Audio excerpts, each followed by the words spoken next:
Good to have you on. We are about to start. Dave is just checking something out really fast. Okay, we are starting.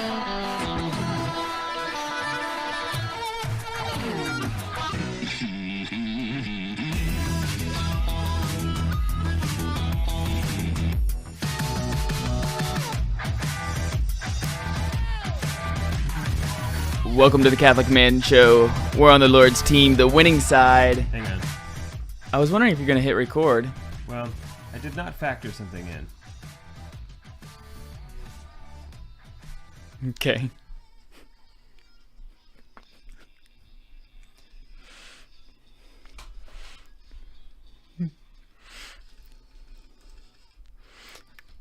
Welcome to the Catholic Man Show. We're on the Lord's team, the winning side, so raise your glass. Adam Minahan here, sitting with David Niles, doing Facebook Live, or attempting to... It's happening. It's happening. Unfortunately, people are watching us. Just struggle to get through this. I tried to set it up so that the people on Facebook could hear our bumper music, and I did. And then I forgot that, in the first segment, it actually starts with the warning. Right.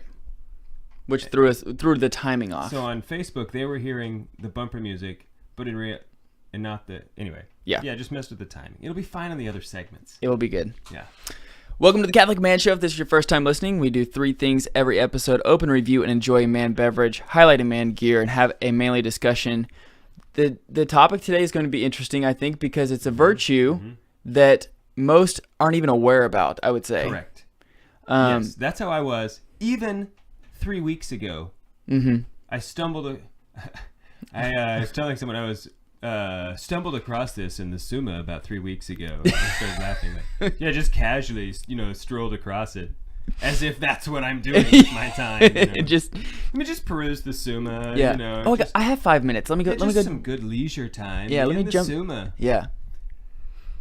That's not what happened. I was actually doing research for magnanimity when I encountered today's virtue, and St. Thomas referring to it as a virtue. So awesome. Here we are. Here we are. Dave, I just got back from my grandmother's 80th wedding, or not wedding. I'm sorry, 80th birthday. Wedding would be impressive too. Wedding would be impressive, but it was her 80th birthday party, and dude, I had one of the best conversations with her, like one of those conversations for the decade, for the books. Yeah, you just you don't get those kind of conversations. My grandma's a super holy woman. Yeah, that she is. And she let me into her prayer life. Wow. Yeah, kind of told me about her prayer life. She's a widow now.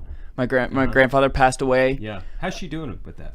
Well, way better than I think a lot of people would. That, she's just... By the time, you've been married for so long, you're both, as you slowly get old, you just know it's coming. Mm-hmm. I have a lot of clients who are old. Yeah, she did. She knew it was coming. And so I've talked about that with them, and, we talk about, who do you want? How should we be managing your money if it's going to different people? And they're very, I think when you get to a certain age, you're very matter of fact about listen, I'm going to die, and that's just going to happen. That's just the way it is, I do want to tell all the priests out there that are listening, because there are some priests that listen to our show. Shout out Father Brian O'Brien and Father Brian Ketterer and all those guys. That my grandmother is hardcore praying for you guys. All the priests, she says she says 4 rosaries every day.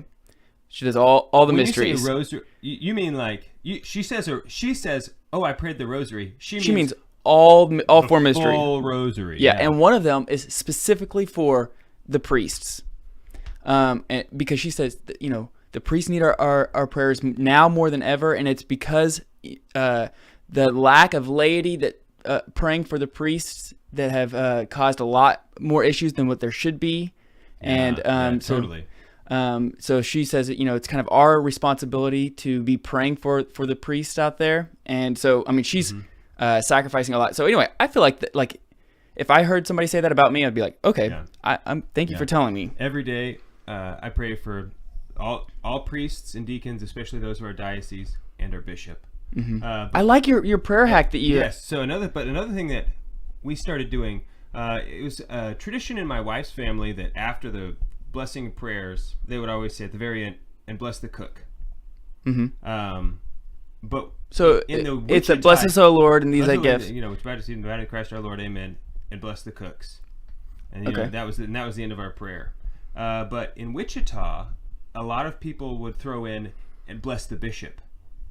They wouldn't necessarily say bless the cooks, but at the end of every meal prayer, they say bless the bishop. And so we started throwing that in too. And yeah, it feels right because the bishops, man, all priests need our prayers, no doubt, but especially the bishops. Right. Because think about the demons that are trying to attack them on every greater corner. Responsibility. Right. Anyway, we got to get to this drink. Let's do this. Let's do this. So the whiskey today, the scotch that we're drinking today, is brought to you by the Council of Man. The group Council of Man is who sponsored this drink. We actually had it at the Catholic Man Show campout. Mm-hmm. It was one of the whiskeys that we tried. I did not get to try this one actually while we were there. Oh well. So this is me trying it for the first time. Sweet. This is the Singleton is what it's called. It's a single malt scotch, 12-year. It's a Speyside scotch. Okay. I don't get to try. I don't get to drink a lot of Speysides.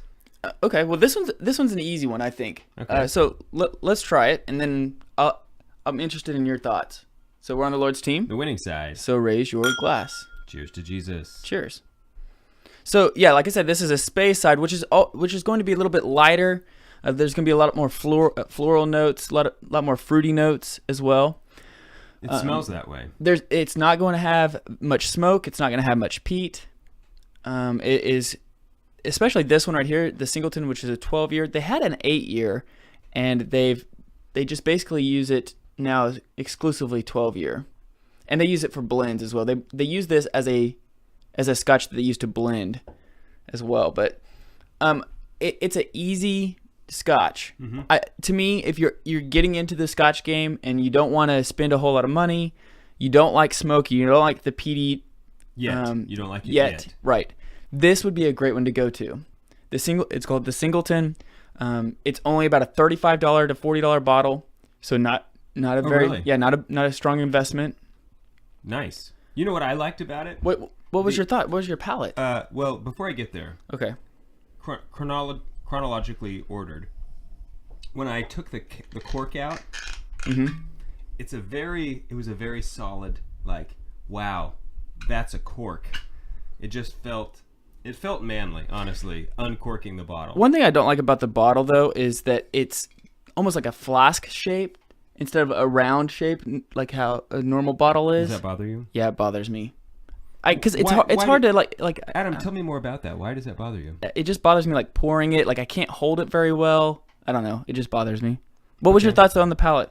It was very smooth. It was. I don't know. It's not smooth in the same way that a Highland with Scotch is. Highland. It's like, wow.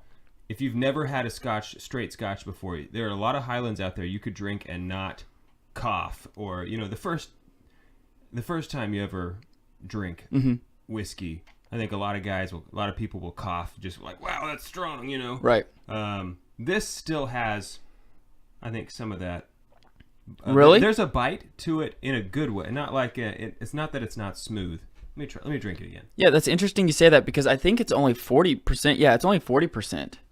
So no, it's the flavor. It's not the yes. Okay, so it's not a bite from not being smooth. It's definitely smooth. There's just more flavor there than what I think a lot of it says on the bottle. It says light, fruity, and creamy. Creamy. That's an interesting way to describe it. It also says lightly distilled in Speyside, which that has to be a marketing that has to be something marketing because it's not like you can lightly distill something. It's either distilled or it's not distilled. Yeah, it's not like you can heavy distill right. A whiskey anyway. But I think it's a good average. There's nothing that like jumps out at me to say this is an amazing whiskey. But there's nothing I can say negative about it. I'll tell you, if you can find this for less than $40, it's $35. This is a great bottle of scotch for that price. Yeah, I think that this is a great bottle to have on your shelf when guys come over. Also, if there's times where I would like to drink a scotch, but I don't want to sit there and really invest the time into the scotch. I just want to have a scotch. Yeah. I don't want to sit there and really. I don't want to pour a $50 bottle of scotch, or a $100 bottle, whatever it is. Yeah, there's definitely place on the bar cart or in your bar for a cheap, solid whiskey. Like Scotch particularly. Like not just whiskey, but Scotch, in my opinion. 1792. 1792. The bourbon. Yeah. Oh, yeah. That's a bourbon. But anyway, that's kind of another one. It's not very expensive, but it's good. It's very good. But you don't have to sit there and invest you don't feel obligated to, like if you're drinking, what's Ron Swanson's favorite? Lagavulin. If you're drinking Lagavulin and you're not paying attention, you just are you feel like you're kind of wasting your time, wasting your money on drinking that Lagavulin. But it's nice to have something on the shelf that you don't have to worry about. You can just drink it. And especially like when you have friends come over and they say, "Oh yeah, I'm not a scotch drinker, but I'd like to try one." Mm-hmm. You don't want to break out a $70 bottle of scotch and say, "Here, try this one," because their palate's not refined. They don't know what they're even looking for in a scotch. Mm-hmm. So something like this would be a great one to pull out because it's not going to just, it's not going to overpower them. It's a pretty light drink. I would bet if you added water to it though, it would probably plateau the flavors. I could see that. So, anyway, Singleton, 12-year. It is brought to you by the Council of Man. Go to thecatholicmanshow.com and check that out. Become a member. We're on the Lord's team. The winning side. So raise your glass.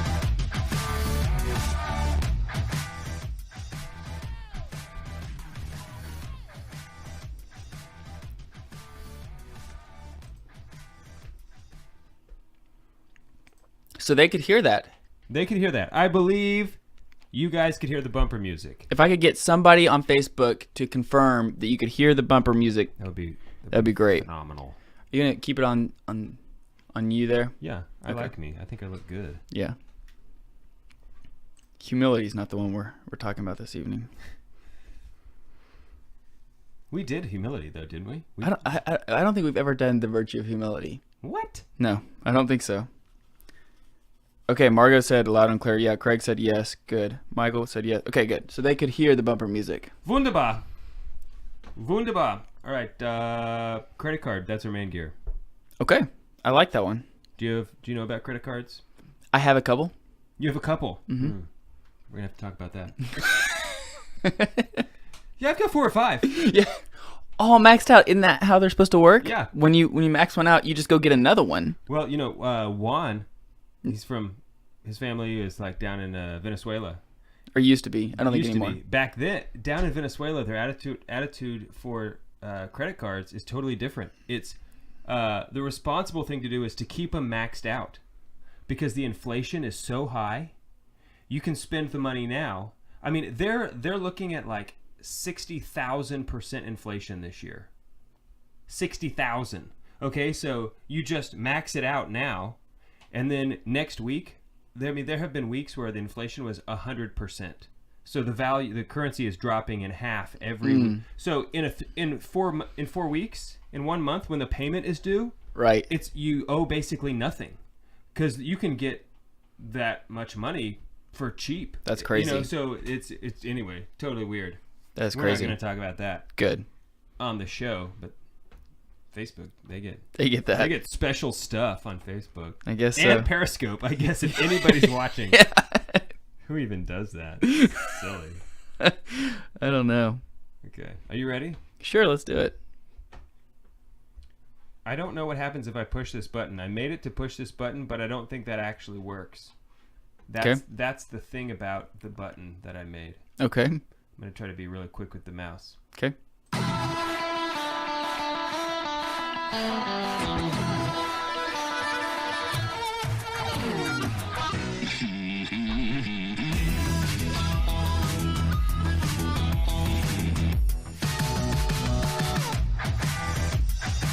And welcome back to the Catholic Man Show.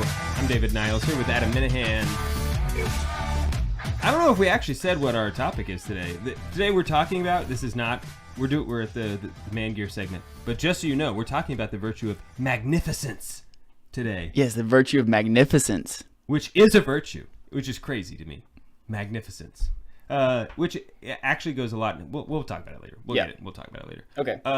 But so that you understand why we're using the Man Gear that we're doing, the virtue of magnificence is essentially the virtue of giving away lots of money. So our Man Gear for today is a credit card. Dave, can I see yours really fast? I'd like to show them what kind of credit card you have. The thing is, Adam, I didn't bring my wallet over here. I usually don't do that. I don't bring it to your house. Oh, I was going to show them your credit card, and that way they could see what one looked like. Yeah. You see the numbers, everything else. Yeah, so actually I do have 2 credit cards now that I think about it. Although one is a virtual credit card. I have an Amazon credit card. Oh, okay. So everything we buy, like we subscribe and save to stuff on Amazon. If you buy a lot of stuff on Amazon, look into it. Wait. Let's talk about that after we discuss credit cards. Okay. So also, with the credit card being the Man Gear, we're not giving financial advice today. Yes, we are not giving financial advice. I'm not recommending. Even though you are a financial advisor. I am a financial advisor. Not recommending the stock of any financial company. We're just talking about appropriate use of credit cards. I want to talk about, are they good? Are they bad? Because there's a lot of opinions out there these days. There's like Dave Ramsey. He's got his, I think it's called Financial Peace University. He kind of promotes the idea that credit cards are bad. You should cut up your credit cards, get rid of them. And I understand why he does that, because he's, helping people who maybe are in a lot of debt. Right. Okay. And so for those people, if you're not able to use them the right way, then cut them up and get rid of them. Because otherwise they're just going to cause you more problems. But a credit card, I think everybody knows. Do you think everybody knows what a credit card is? I think so. I think they do. I think so. But it's different from your debit card. Right. Okay, so you've got a debit card actually withdraws money from your checking account, and then your credit card you have a line of credit given to you by one of the financial companies. Okay. So the credit card, you make a payment at the end of the month. If you don't, they charge you like 15% interest. Some of them are lower, some of them are higher. Some of them are like 21 or 28. Yeah. And then you can also get some. Depending on what you want out of a credit card, you can get some that have lower credit or lower interest rates, but give you they don't pay, you don't get cash back, you don't get any rewards. Right. But I think 15% is about average for a credit card. So I use credit cards. Okay. I buy everything on a credit card. As do I. Why do you do that? I do it for a couple reasons. Okay. The first reason, but maybe not the primary, but one of the reasons is that we have a Southwest credit card, and so everything that I put on there, I can either get points for it for airfare, sometimes double points depending on what I'm buying. So I put everything on there. Yeah. Also, I do some things a little different financially within my home. I pay everything off the first 5 days of the month, regardless of the due date. So everything gets paid within the first 5 days. And then that way, from then on, I know where I stand. There's no more surprises. There's no more, oh yeah, I still have to pay this, or oh yeah, I still have to pay that. Yeah. I pay everything off within the first 5 days. And so that way I also have an idea of, I can check my credit card statement at that point in time and say, okay, all the bills have been paid and here's where we're at. Yeah. And that way it kind of helps facilitate how much money we should be spending the rest of the month. Okay, so I agree with what you're doing. Whether it's the first 5 days, as long as you pay it off every month. Yeah, we pay it off every single month in full. The problem that people run into is that they begin to view their credit cards differently from their debit card. Your credit card and debit card should be viewed exactly the same. If you don't have the money to pay for the stuff that you're buying, you can't buy it. That's the way buying stuff works. Okay?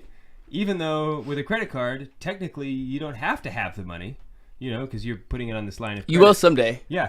That's how people end up in thousands and with maxed out credit cards, Right.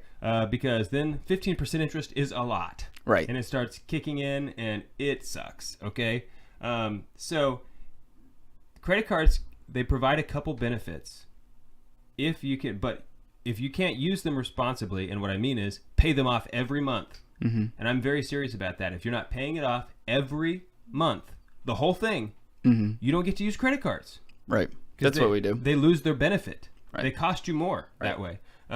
Another thing is that if you're buying stuff online, a credit card is safer because if someone gets your debit card information online, it's a lot harder to get your money back because they've actually taken your money. Right. Okay, with a credit card, if they get your credit card information, the credit card company just eats it, and it's a very easy, you can say like, hey, these are fraudulent purchases, and they just remove them. Right. It's basically that easy. Mm-hmm. So it's safer if you're buying stuff online. A lot of people buy stuff online. I buy a lot of stuff online Mm-hmm. to use a credit card these days. So also, the main reason why I do it is because we get 2% cash back, I think. Okay. Whatever the credit card. And, if you think about all the stuff you buy over the year, Mm-hmm. 2% ends up being a lot of money. I mean, it especially comes around. It's beneficial during Christmas time. Sure. Yeah. I mean, if you can just take the 2%, if you could look at it this way, what if you were able to save 2% of everything you bought, like that went into your savings account? Mm-hmm. That's a good way to save money. Right. Yeah. So that's what Haley and I do. We buy.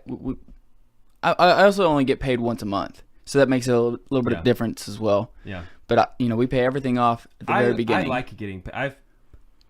I kind of get paid once a month. I like just one time. I do too, because you can sync up your bills. You right. Can, you don't have to like divide. Oh, I pay the water bill in the second half of the month, and right. the electric bill. That gets super annoying. Right, and that's why it's really nice to do a credit. Like even if you do get paid, twice a month or something like that, you can still do that with a credit card. Yeah. Pay everything off on your credit card as long as you make sure you pay the credit card off every month. Yeah. At the end of the month. You have to do that. Yes, because it's not cool even one time.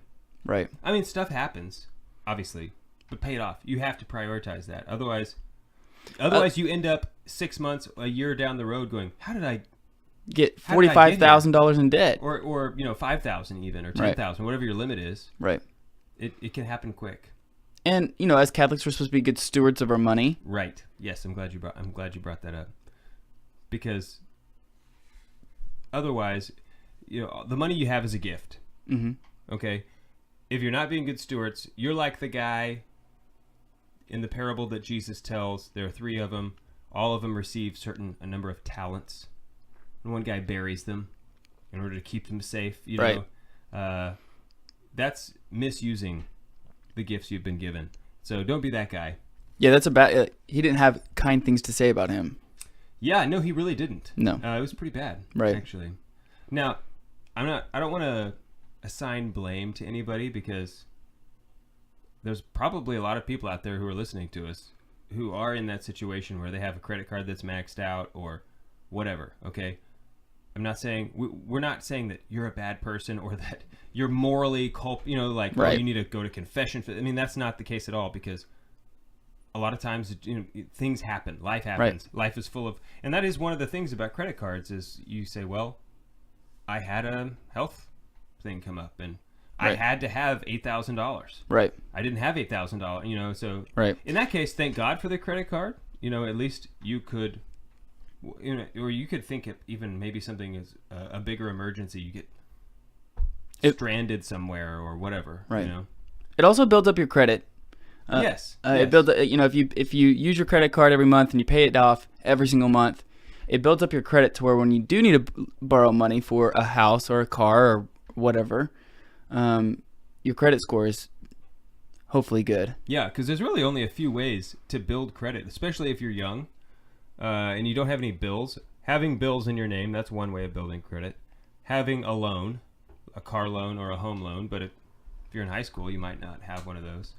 You don't really need credit necessarily in high school, but before you graduate from college, I think it's good to have some credit. Hopefully you have a bill in your name throughout college. Mm-hmm. That's a safer way to go. I think college kids are notoriously irresponsible with credit, using their credit cards. But if you don't have any credit, having a credit card is a good way to build. You don't have to put something even on it every month, even just like a couple times a year, and just turning around and immediately. Yeah, just always check your terms and stuff like that. Yeah, because when you have a credit report done, they don't actually send, oh, here's late payments on a credit card. They will do that for a mortgage or for a fixed loan, but all your lines of credit, that is going to show up on your credit report as in good standing or not in good standing. So if you've missed a payment a couple of times on your credit card, but you still have it, it's no big deal. Like, they'll happily charge you 15% interest, and it will still show up as in good standing. Okay. But don't miss any payments. Yeah, that would not be I'll good. be so mad at you. So this is going to actually be a good transition into the virtue of magnificence. Yes. Credit cards was the man gear. Drinking a little bit of Singleton. 12-year Scotch. More on the Lord's team. The winning side. So raise your glass.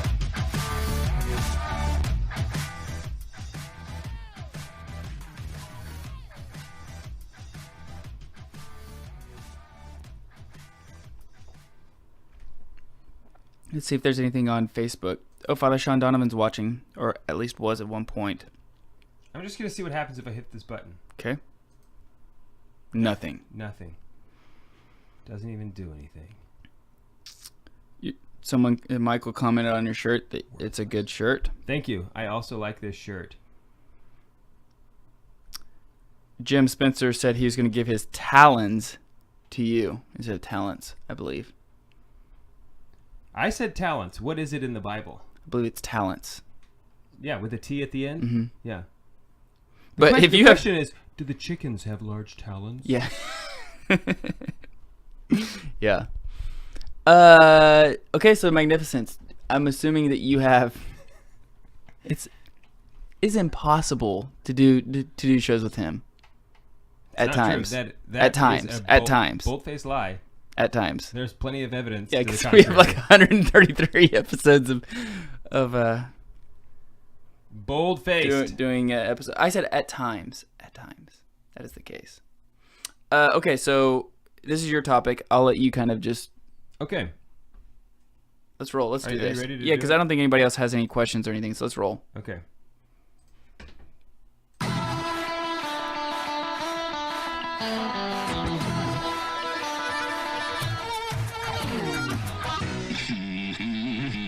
And welcome back to the Catholic Man Show. I'm David Niles.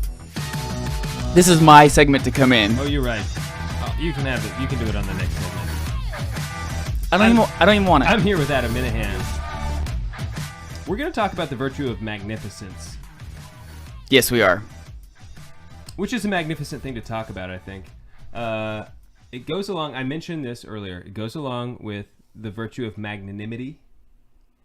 Okay, there's some overlap here between these virtues. Yeah. But the reason that I even know Could you say, though, that there's some overlap between every virtue? Between all of the virtues, yes. Yes. Yeah, so it's like the circle, the charts where it's like they all converge at the middle. Yeah. What is that? Venn diagram?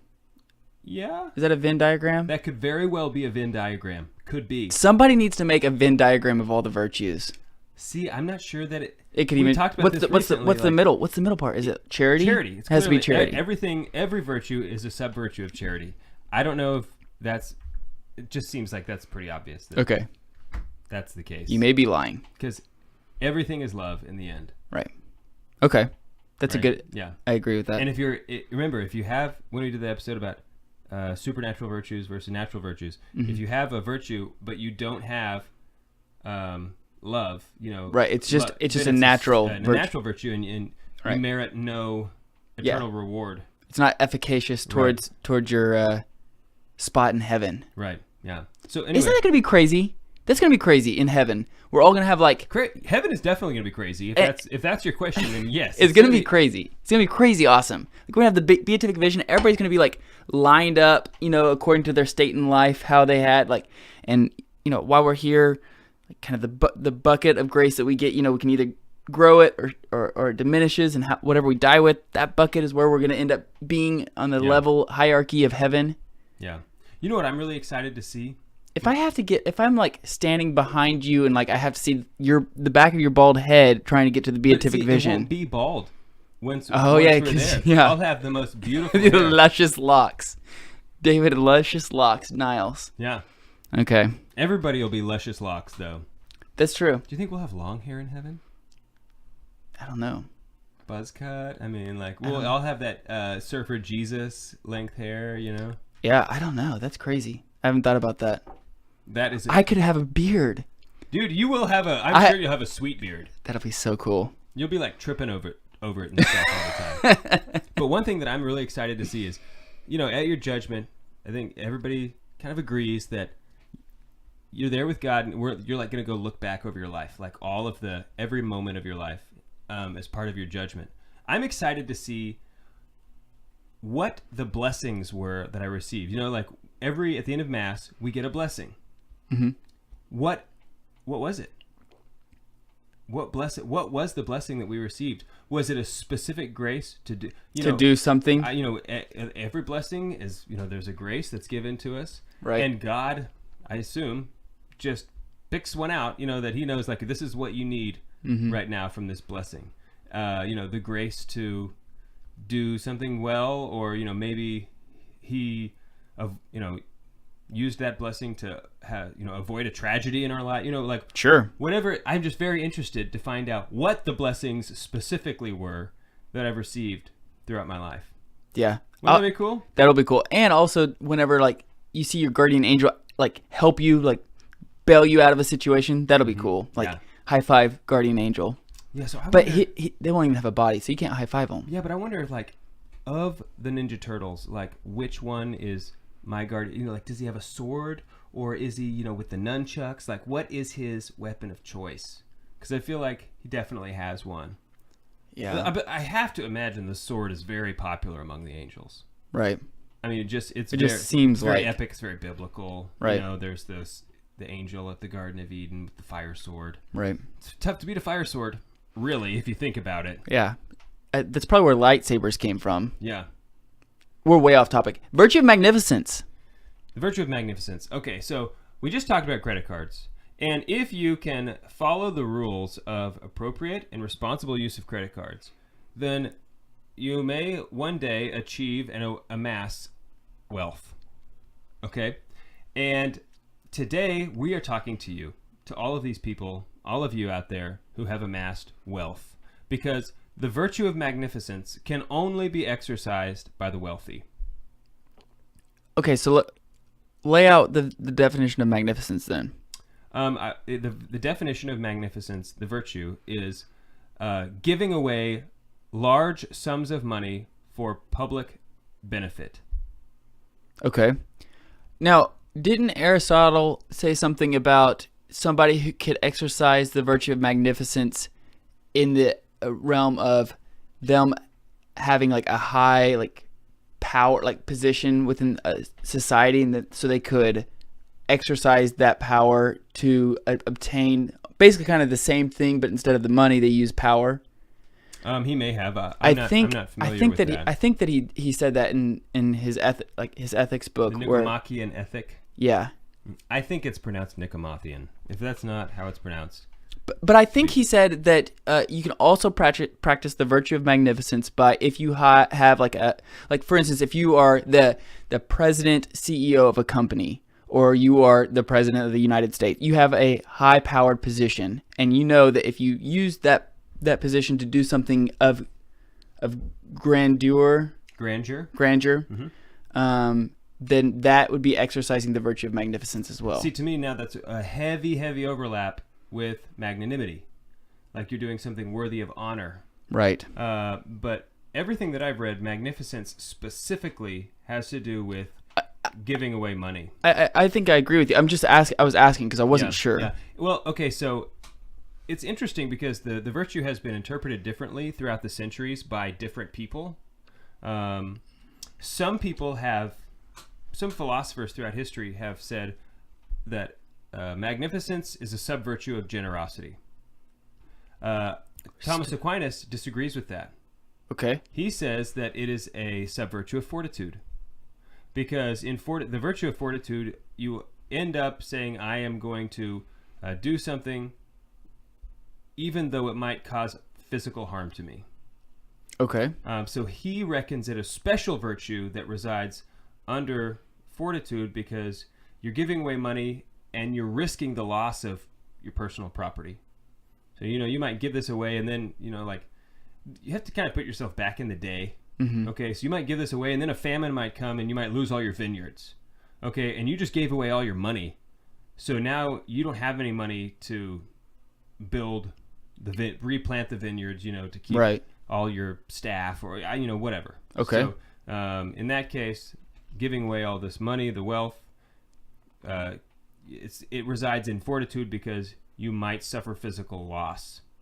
To me, it seems more like it's part of generosity, but once again, who am I to disagree with Thomas Aquinas? It's a silly thing to do, I think. Yeah. Okay.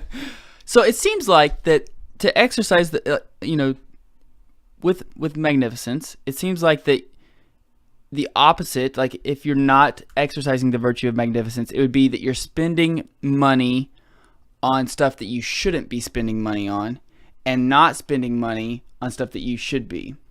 Say that again. So if you're not exercising the virtue, you're not exercising it, then you're spending money on stuff that you really shouldn't be and not spending money on what you should be. Let me flesh this out. Do we have time? Yeah, let me flesh this out really fast. Because so with the virtue of magnanimity, with magnificence, it seems like that you're always obtaining, like you're trying to obtain this end of grand, like this nobility, whatever, architecture, whatever it is, something to bring forth the kingdom of God, whether church, whatever it is. Yeah. Okay. So if you're going, like, let's say there's, do you remember those MTV shows where they had like the Sweet 16 parties and these big rich guys threw them these massive Sweet 16 parties, sure, and they spent crazy money on the party plus giving them like Bentleys or whatever else. That's not exercising the virtue of magnificence, because you're spending on like excess money on stuff that you probably shouldn't be spending excess money on. You're not using it wisely. Yeah. Well, also that's a private event, and the virtue specifically has to do with communal public use. Okay. So it could be a wedding, because weddings, by their nature, are public events, even though you need to be invited. Mm-hmm. A wedding involves a community. That's why you need witnesses at a wedding. So it's a public thing. But I know what you're saying. Because also St. Thomas said, you're being frivolous with your money. Right, because Thomas Aquinas says that the excess of magnificence is like vulgarity. Correct. Because vulgarity is like you're throwing like when Oprah does the you get a car, you get a car, you get a car, humpback whale, and you get a humpback. It's like that's just excess. Right. That's throwing it out there to say look what all I can do. Mm-hmm. And so it seems like that's like using your money improperly, even though the idea is like giving everybody a car. Yeah, trying to be generous is generous. I don't question her motives. Me either. Because I think that's not. That was probably really sitting there. I have tons of money. I can buy a car for everybody in the studio one time a year. No big deal. Sure, but you see what I'm saying? That's and it's actually great for ratings. Yeah, exactly. But you see what I'm saying? That's actually not. That's also use of your money in vulgarity is what St. Thomas would say. Sure. Also, part of the virtue is that you have the skill of being tasteful with its expenditure. Okay. So we'll talk about this on the other side of the break. Okay. Good, because I still got a lot of questions. Yeah, no doubt. But there's some other things, interesting questions I want to... Okay. We're on the Lord's team. The winning side. So raise your glass.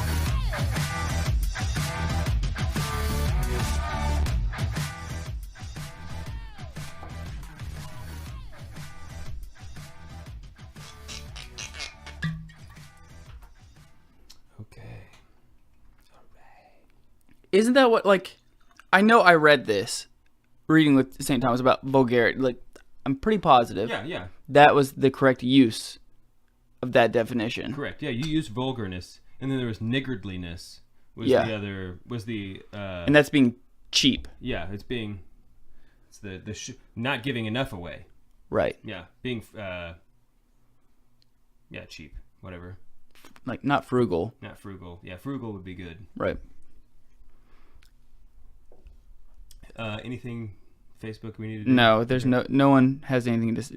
Everybody's probably just very confused on what we're even saying. Who can blame them? Because I'm a little confused on what we're saying. All right, so should we carry on? What's the camera angle looking like? Oh, it's me.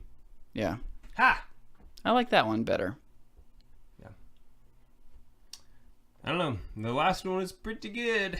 All right, let's roll.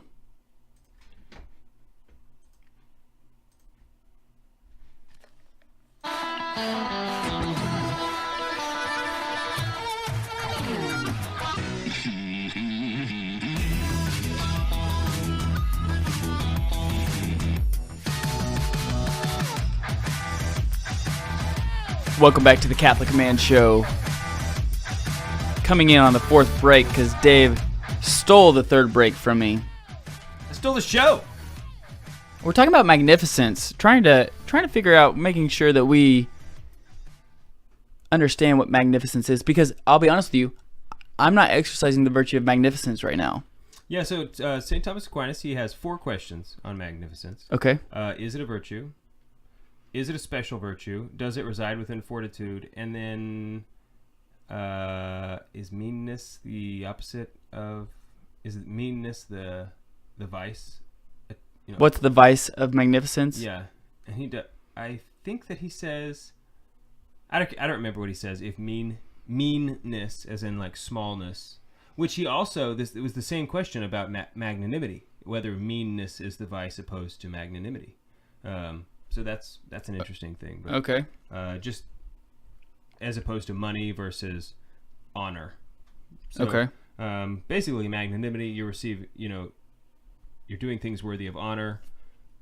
Magnificence, you're giving money away in a way that is worthy of honor, sort of.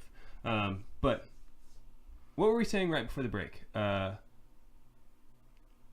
what was the question that we left? I don't even remember. So anyway, magnificence, this virtue has been very important for culture throughout history. Okay, so you have to put yourself maybe back in a Greek culture from a long time ago, just any of the biblical cultures, I think, but especially in Aristotle's culture. It was expected that the people of wealth would use it for the benefit of the public good. Okay, and so they would do things like put on a play for the town or for the city, because you had to hire all the thespians, you had to build the sets, you had to. I mean, it was several months, of production. You weren't just like, all right, let's put on a play. You had to. There was a lot of expense to it. And so then the people would come and watch it. And so, or they would outfit, one of the things that Aristotle, the examples he uses is maybe the wealthy would outfit a Navy battleship, to defend the country. Okay. Or and that these things are magnificent acts that only they can do. Okay, so even if all of the peasants of the town put their extra money together, they still couldn't probably build a battleship. Mm-hmm. Maybe they could put on a small play. I mean, I don't know how much that really cost, but there was this idea that the wealthy were responsible for this type of action, this type of behavior. Okay. And so the fact that they would have done this, would that also include like churches? I guess they had pagan temples or whatever that is. But I think it would have. It certainly could have included spaces of worship. I think. I mean, anything that is for public use or for the good of the community. Okay. Okay. So it's not, for instance, a party with friends, like you mentioned earlier, kind of your Sweet 16 thing. Mm-hmm. I know what you were trying to say though in that example. That's what I get for like busting out analogies without like on the spot. Yeah, it's a risky It's business. a risky. It really can be. So this virtue is one that has really impacted culture. I mean, it's impacted a lot of lives. Sure. And when the wealthy of a town lacked this particular virtue, the whole this is just like a good example of the body of Christ. You know, when one of us sins, it affects everybody. So the wealthy have this obligation almost. If you were to look at this virtue, you know, all right, you've been given a large amount of wealth. Okay, I think about someone like Jeff Bezos. Okay, not just the average guy. Like, I worked hard, I have a good retirement. Right. Okay, I'm talking about the wealthy. Right. Okay? Multi-generational. You have an obligation to do something. I mean, as a Catholic, I think I could certainly say it about myself that if I all of a sudden started a business or whatever, had $1 billion, I'm going to feel guilty if I'm not doing something with it. You know, right. I'm just like, I'm going to buy yachts. I need more yachts for myself. Right. I want a fleet of yachts. It'd be cool to play 18 holes of golf onto yachts. Ooh, that would be sweet. No doubt. No doubt. I can't believe I just thought that. I don't know why I thought that. I know where you're headed though. It's a cool place. Yeah. Anyway, when the wealthy of a town or of an era or whatever, if they lacked this particular virtue, you can see how it would have affected the whole community. Sure. There's a quote, and but I hate doing this whenever I remember a quote and I can't remember the exact words. I'm right there with you, buddy. But it's the poor are there for the sanctity of the rich, and the rich are there to to help the poor. You know, or basically, like, the poor are there for the sanctity of the rich. You know, because if you have been given the gift of wealth, if you've been given that in your lifetime, it's there so you can help others. Yeah. You know, that's why God has bestowed that upon you. And, you know, much is given, much is expected. Yeah. So just like Spider-Man. Yes. Yeah, I agree. But that's the whole purpose of having money is not to how many yachts can I have anyway. So thinking about this, that, you know, this is something that only the wealthy can practice. So I can't practice it. Like, you cannot. So can I not? Okay, virtue is a habit. It's a habit of doing the good. Right. So it's not like one instance of, using magnificence. Yeah. So how do I practice the virtue? Can I practice it? I cannot. You cannot practice it. So if I do other virtues, though, I gain. I'm basically kind of. Well, okay, so this is something that St. Thomas Aquinas says, is that when you grow in one virtue, you simultaneously grow in all virtues. Mm-hmm. And so this is what made me think this question. Is it possible for one to possess a virtue they have never practiced? Because a virtue is a habit, so it's not something that you have done one time. It's something that you have the habit of doing. Right. But if you are a poor man who has lived a very holy life, right? Who is in possession of the other virtues, it seems logical that he would also possess the virtue of magnificence, even though he has never practiced it or never exercised it at all. What do you think? Is it possible to have a virtue you've never practiced as a habit? No, I mean, logically it seems no. I think it is. See, I think that you can practice it in small ways, but so St. Thomas says it's a special virtue. I really don't know what he means. I think you can order your appetites to where when you're in that, like, so this is what I think. I think that I'm on this track right here. Yeah, so I think you can order your appetites to where you can, when you have the opportunity to exercise some type of virtue, that you've already exercised so many other virtues that your state in life, what is good. Your conscience has already been formed very well to where nope, this is what we're supposed to be doing with this. Yeah. If I ran into a large sum of money, if that poor man, the example you used, if he his whole life lived a virtuous, holy, pious life, and then all of a sudden at 80 years old he ran into $300,000 and he's never had that money before, I still think that he could exercise the virtue of magnificence at that point in time, because he's been so virtuous and building up those virtues. But I don't know if it would be a virtuous act or if it would be exercising the virtue of magnificence. Okay, so there is not a dollar amount that is, you have to give away this much. I know. So for some, if you have lived a life, I was just using that as an example. That's a poor man. Right. He's used to a certain level of life, a certain lifestyle. To him, he could, 300,000. I only need 20 for the rest of my life. Right. Yeah. So he could maybe then take the other 280,000 and do something magnificent with it. Right.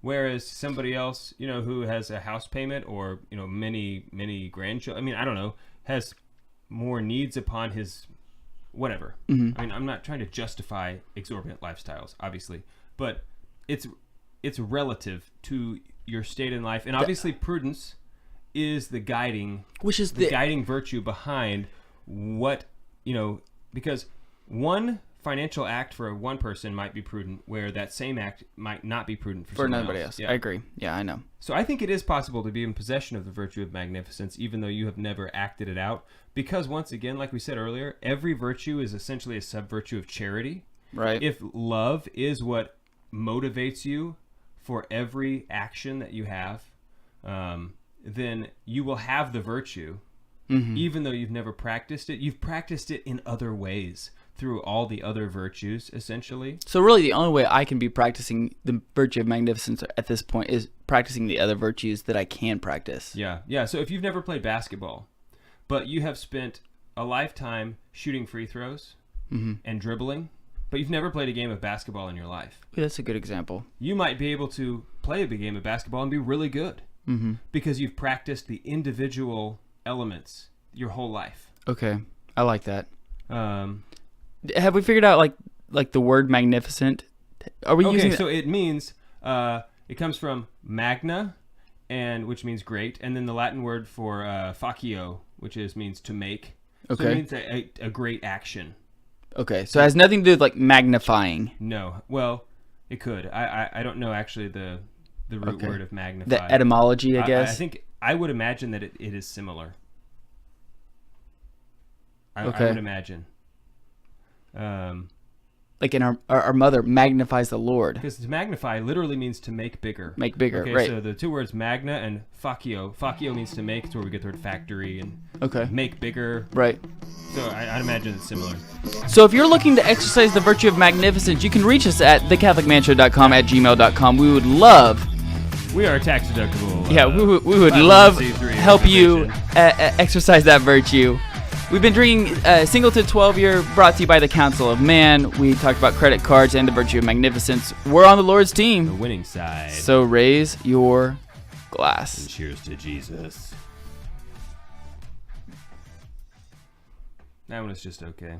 Yeah, it was good. It was okay. I mean, my cheers to Jesus. Yeah, it was good. It was all right. Yeah. Facebook either isn't working or all like the listeners on Facebook is just completely dark. We're just blowing their minds, man.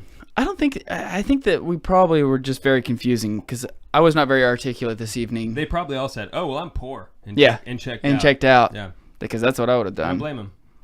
I just wasn't very articulate. My rosary up here. Oh, nice. Ambiance. I like that. Okay, Facebook. Is there anything else that you would like to? Oh, hey! Next week we will be. We have a special guest next week. I'll leave it at that. We have a very special guest next week. Sweet. We have actually a number of guests upcoming. Lined up, dude. Yeah, I know. And Father Sean Donovan is among them. Yes. I'm very excited about that. And this is probably the last time you guys will see this week attempt. Okay, guys, here's a good Facebook thing for you. This is a week attempt. Comment. Tell Adam before he shaves. He's gonna shave it off. I plan on shaving it off. Unless you can stop him. Tell him what you think about the beard. It's not a beard. It's whatever about the facial hair. Yeah, you don't have to do that. I'm just gonna probably shave it off. Do it. If you think it's dirty and gross, tell him, and at least he'll have peace about it. Oh man! He's how long is this? How many? It's like 2.5 weeks. And you said I'm going 4 weeks this time. Yeah, and I just can't. Dude, I'm telling you, the mustache would be fine if you would give it 4 weeks. You'd totally have a mustache. Yeah, but the question is, should I? Like, we thought so much about can we? We didn't think about should we. What's that from? Jurassic Park. Yeah. I'm telling you, dude. I think it's fine. Yeah. You'd look more Colombian. You and Juan, they might think you're brothers. Yeah. Sweet. Yeah. Because it's dark.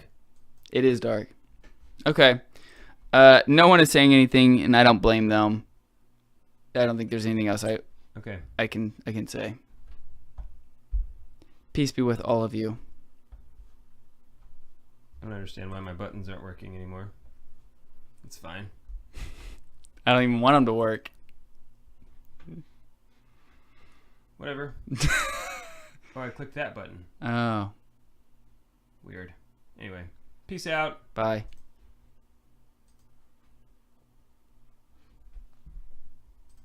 It's weird that